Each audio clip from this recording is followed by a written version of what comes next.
I'm just gonna kneel once they come out. Yeah, that's fine. He's gonna drop right down. Just kneel. Yeah, no problem.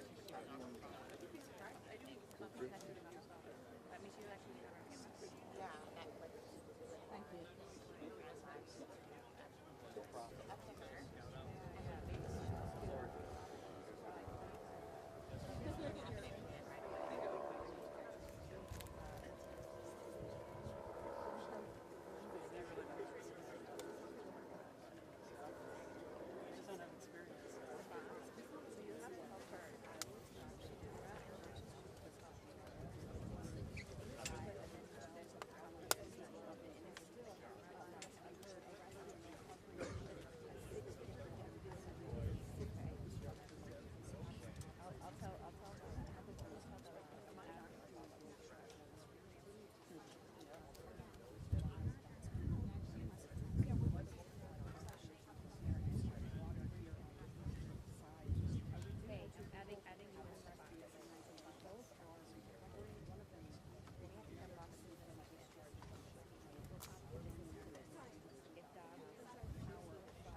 About 2 minutes. 2 minutes. Which hotel? The Renaissance. Over the same time next door to the. Yeah, it's like, well, they're all kind of right there.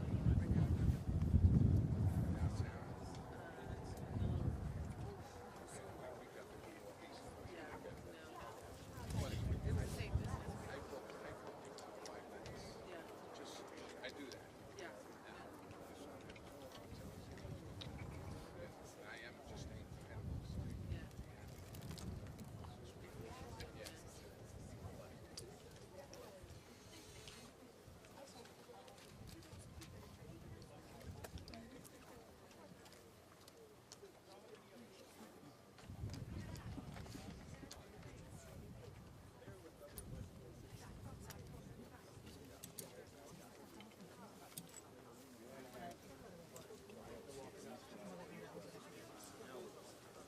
Stand by, here we go.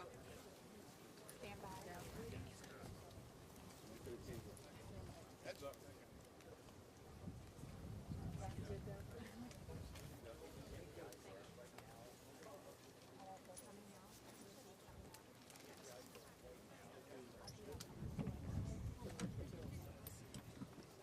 NTSB Chair Jennifer Homendy, and that's Homendy, will make some remarks about today's accident and investigation, and we'll take your questions.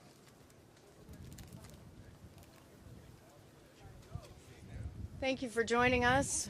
My name is Jennifer Homendy, and I'm the chair of the National Transportation Safety Board. Normally, our investigator in charge, his name is Marcel Muse, M-U-I-S-E. His first name is M-A-R-C-E-L. Marcel Muse is our investigator in charge for this investigation. But just given that we've arrived on scene today, it's very early. I've asked that he remain at the command post to continue what he is doing so that I can brief you on what we're doing so far. Also with me is one of our newest board members. This is Alvin Brown, and this is his training launch. So the NTSB arrived on scene at 6 a.m. To investigate an accident involving a Singapore-registered vessel with the name Dali, D-A-L-I, which made contact with the Francis Scott Key Bridge in Baltimore, Maryland, at around 1:30 a.m. this morning. The vessel is 985 feet long. It's a 95,000 gross ton container ship. I've seen information about crew members on board. We still need to verify the numbers of crew on board and their status. Under our Memorandum of Understanding with the Coast Guard, the NTSB is leading this investigation. The Coast Guard will support this investigation. Our Memorandum of Understanding, for example, provides for when an accident involves another mode of transportation and other factors, the NTSB will lead that investigation. Now, I want to thank the U.S. Coast Guard. We have a very cooperative relationship with the U.S. Coast Guard. I particularly want to thank Deputy Commandant for Operations, Vice Admiral Gautier. I want to thank Admiral Gilbreth, who's commander of the 5th Coast Guard District, and Captain O'Connell, who's the sector commander. Before I go on behalf of the NTSB, I want to extend our deepest sympathies to those who have been affected by this significant event. The NTSB, as I mentioned, does many significant transportation events, not just aviation. We do accidents and incidents in marine safety as well, and of course with bridges and other highway infrastructure. And for this, there were many that were affected by this collapse, and our deepest sympathies go out to the families, loved ones, and others who have been affected. I'm going to get questions on fatalities and injuries, which I'm not going to answer. That is not something that the NTSB answers. I will refer you to local authorities on all of that information. What I can tell you is a search and rescue is still underway. So we are very hopeful, and again, our thoughts are with the families and their loved ones. Again, we got here at 6 a.m. And we are standing back to allow the Coast Guard and Search and Rescue to continue their search and rescue operations while we gather information from the command post. There is a lot of information that we can begin to collect. We have a team of 24 on scene, including Member Brown and me. The team of experts include experts in nautical operations, and what they're going to look at and begin to collect is information on vessel operations, safety history, safety record. They'll look at the owner, they'll look at the operator, and they'll look at the operations this day. Today, they will also look at company policy, any sort of safety management system or safety management program will be looked at by them, and our human performance team as well. We have a human performance expert here. We have an engineering team. We have survival factors, and then we have a team here that is getting the recorders. We also have a highway safety team, our team out of the Office of Highway Safety, including structural engineers, bridge experts who will be here and are continuing to come in. We have a few here, and one or two others are coming in the next few hours. We also have our family assistance team on site, and our family assistance team works with those that were affected by a particular event, families, friends, and other loved ones, and they will help them get in touch with the resources they need while also providing them with the information that they need as we move forward with our investigation. This is a team effort. There are a lot of entities right now in the command post, all focused on search and rescue as they should be. But I do want to in particular thank the Coast Guard, the Maryland Transportation Authority Police, the Federal Bureau of Investigations, the Baltimore Fire and Rescue, and the Maryland State Police. I also know that there are others on scene I'm sure I have missed. For example, Army Corps of Engineers is here, a great deal of expertise, and all focused on what is very important, which is the people first. I have been in contact with my counterpart in Singapore. Director Chong is the director of the Transport Safety Investigations Board. The NTSB maintains relationships with our counterparts in other countries often and stay in close communication. So the director and I have been in communication many times before on safety, so it was a good conversation. He is sending some personnel here tomorrow. Also, personnel will be arriving from the Maritime and Port Authority of Singapore, who has the focus of being the regulator in Singapore. Now, it's not a lot of information that I can share at this time, and I know there's a lot of information that seems to be circulating. The NTSB doesn't speculate. We provide facts. And so there isn't a lot we can share right now because the focus has been on the people. However, if you know me, I like to provide information as we can when we are able to verify those facts and be open about that. Transparency is one of our mandates, one of our core values. So please monitor ntsb.gov and X, where we will post when we are having another media briefing. We do have an organizational meeting tonight at 5 o'clock, which I mentioned, to determine where we want to go next on the investigation.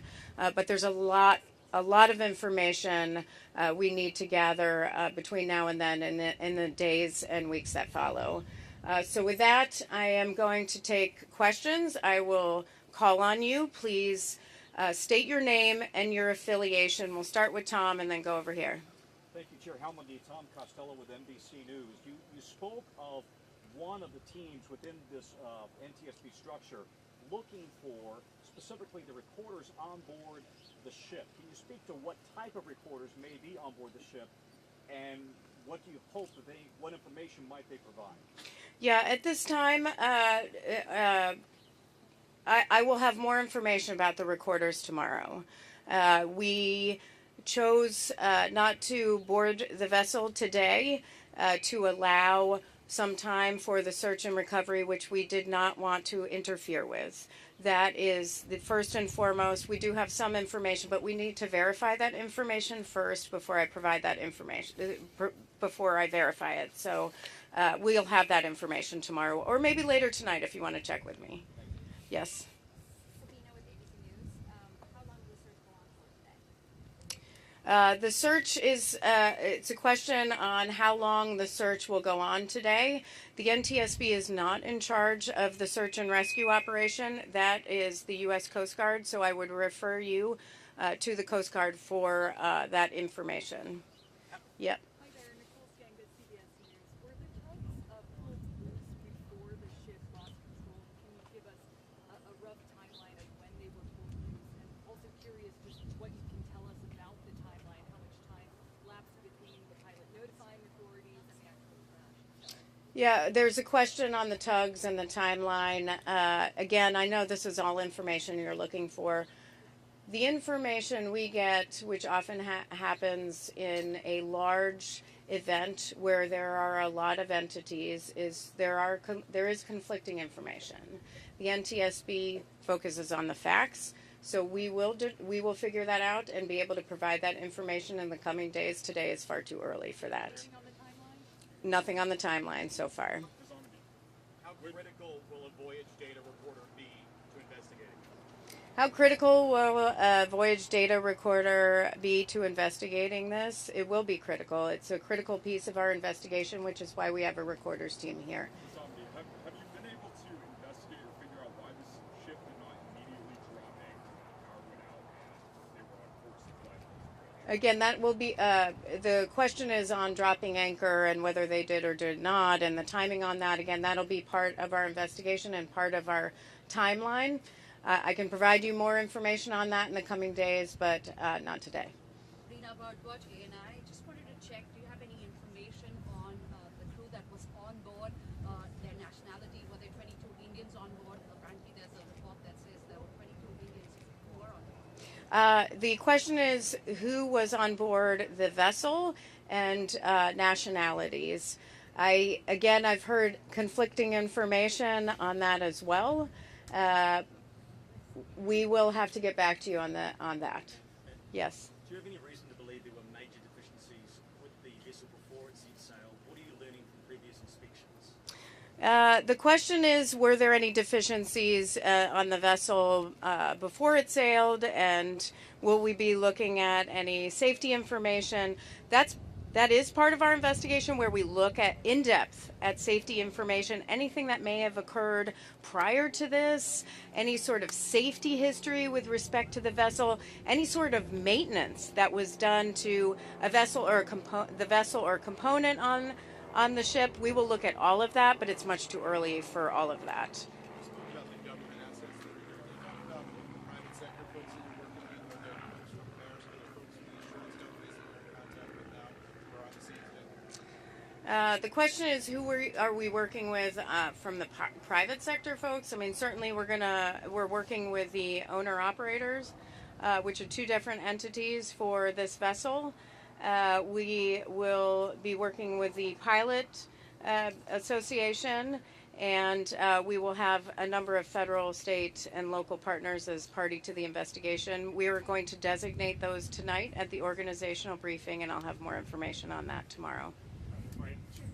Given obviously the search and rescue effort is the main focus right now, handled by the U.S. Coast Guard, but the Key Bridge being such a major thoroughfare for the city and for our commerce, for our entire country, not to mention the waterways being shut down, is there any sense of urgency to get this cleaned up faster, or what exactly is the priority beyond just the search and rescue? There's a question on what's the priority beyond the search and rescue. We don't, certainly investigations are a priority. Certainly environmental considerations are a priority, and so is traffic and getting, cargo vessels in and out of the port of Baltimore. It's not the NTSB's priority. We have a number of organizations, including the Department of Transportation, Maryland Department of Transportation, the governor, that's doing a lot of work on that. but right now it's about people. It's about families and addressing the needs of those that were impacted. That's the focus. I don't think anybody in that room right now at the command post is thinking about what are the next steps to get things cleaned up. They're working to figure out who was impacted, if anyone was impacted, and how do we address that, because that is and should be the priority always. Eric Rosales with EWTN News Nightly. You talked a little bit about the families and you talked a little bit about the rescue effort that's taking place. Have we confirmed that there were any more than just the 6 construction workers that were on the bridge itself? Were there any more possible other cars, other drivers on the bridge? So there's a lot of information. The question is on have we been able to confirm information on the number of cars on the bridge, the number of workers on the bridge? There are a lot of numbers that we've heard back and forth. We need to verify that. The search team is doing that now. That's not for the NTSB. That is for the local authorities, Maryland State Police, and the Maryland Transportation Authority, as well as their federal partners through the Coast Guard, to be able to verify that information in particular. Right now, there could be other victims than just the 6 that you're searching. There are, nobody is going by a number. They are just looking and they're searching. That's what's important. Yeah.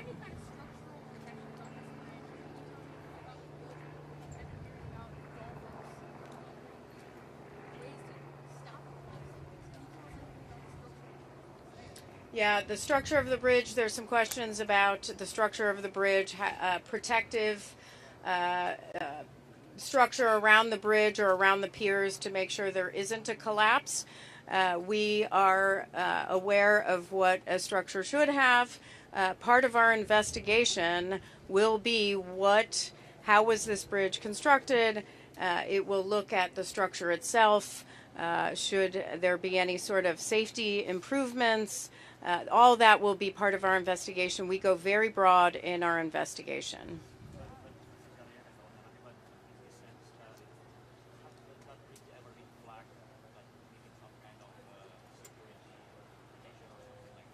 The question is, has the bridge ever been flagged for any sort of safety deficiency or security deficiency? That is information that that will take time to dig through. I will just point to our recent investigation of the Fern Hollow bridge collapse, which took almost 2 years to get information on inspections and what was and was not done after those inspections, and whether there were records or not records maintained. That's specific to Fern Hollow Bridge, but it is very cumbersome process. It's a very meticulous process where they have to dig through a lot of information, so it will not be something that we will be able to verify while on scene.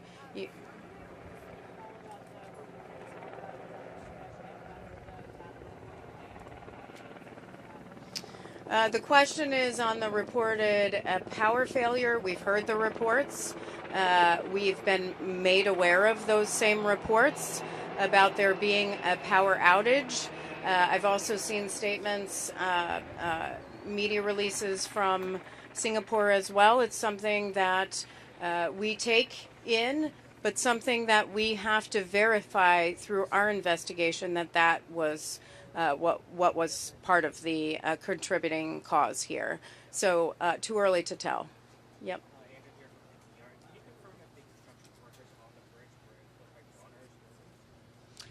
Can I confirm whether the construction workers on the bridge were employed by Bronner Builders Incorporated? That is the information we have. Bronner Builders Incorporated. Of course, sometimes they use subcontractors, so we don't have any information yet on subcontractors, but we do have information on the company itself. Have they been able to confirm who's working that night, the construction workers, the 6 were Is there any information on anybody that is unaccounted for, and whether they were able to verify with the company That is something that the federal officials, the FBI, along with the Coast Guard, will verify, not the NTSB. The automation were that, of course, there were the construction workers, but one of the people was a state inspector. Can you share any word if you know about that? And that was the person that was rescued and taken to the hospital. The question is about a state inspector. I don't have information on the state inspector at this point. We are very focused on getting our investigative groups up and running. Again, let the search and rescue team do what they need to do to focus on the people. And then we are gathering information from the owner of the ship, of the vessel, and then the operator and others for this time. Again, that was my last question. For further information, and I know it's not a lot of information for the first day, but we just got here, and really the focus is on the families and the people. That is our main focus. That is everyone's main focus right now. The rest can wait. So please monitor ntsb.gov and our Twitter feed for the next briefing. Thank you. Ma'am, will Secretary Buttigieg be